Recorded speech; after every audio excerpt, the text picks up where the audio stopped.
Beijing has shown no intention to remove sanctions on $20 billion worth of Australian exports, despite repeated calls from the Prime Minister and refreshed calls from the new Prime Minister. And the Shadow Trade and Tourism Minister, Kevin Hogan, joins us live now. Kevin, good morning to you. Does that stance surprise you at all? Look, unfortunately, no, Pete, it doesn't surprise me. But look, we need to keep working at the relationship. We don't believe when those sanctions were imposed a number of years ago now were legal. We're appealing them through the WTO. So, look, we think they're unfair sanctions, and I encourage the new government to keep plugging away, because for our exporters, we would like access to that market again. Well, what do you make of what your opponent, Don Farrell, has done so far, the moves he's made in the new position?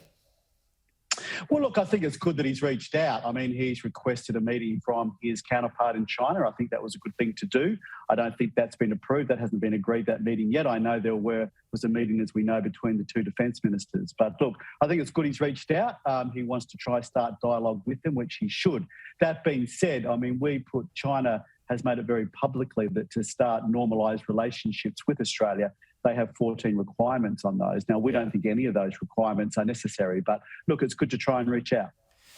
Beijing has continued to dig its heels in, as we've just spoken about. Here's what it called it overnight. It says the ban on Australian exports, or the sanctions, I should say, on Australian exports, are legitimate. They are lawful. They are beyond reproach, it says, and they are within the WTO rules because it's in China's interests. I mean, is that right? Well, no, I will have to agree to disagree with that one on China, and that's why the WTO is there. They can arbitrate these things. We've put in a while ago now for them to look at this. We think that the sanctions that China have put on us are not legal. There's rules that you have to abide by when you play this free trade game and the trade between countries, and you enter these agreements. So, look, we've put that to the WTO, and we look forward to their findings. A few other issues. Now, you're in opposition now, but the Nats have got trade back. Kevin, what's your priority? Well, look, our priority, trade is often bipartisan because we want as much access to exporters that we can get. I think if you look back when we came to government in 2013, about just under 20% of goods that we exported were covered by free trade agreements. That's now up to over 80%. So what does that do? That gives our exporters increased customers, more customer base around the world. That's what we're looking to do. We're looking for the free trade agreement that we brought in with India and the UK late last year to come into force. And I know the new minister will be working on an agreement with the EU, and that's the focus.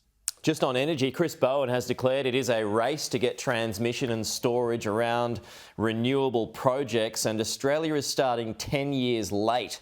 Do you accept that?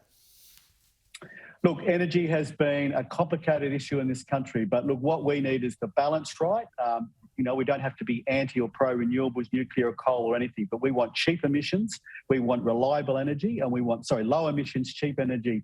And that's the focus it's got to be. So there's work to be done. The state governments are involved in this as well, which makes it more complicated. But look, we need to meet our international obligations with emissions reductions, but we need cheap and reliable energy as well. Do you support Labor's 43% reduction? Look, I think we'll exceed our reduction. We took 26 to 28% reductions to the election. That's what we've agreed that we will do. We will exceed that. Australia always exceeds its emissions reductions, and we will continue to. But as for 43%? Look, I don't think it needs to be legislated. We will exceed the 28% commitments that we've done. I think we're on target to meet somewhere in the mid-30s, and that's what we're doing, our international obligations, if we do that. So you won't be supporting it? Look, I don't think we need to legislate it, no.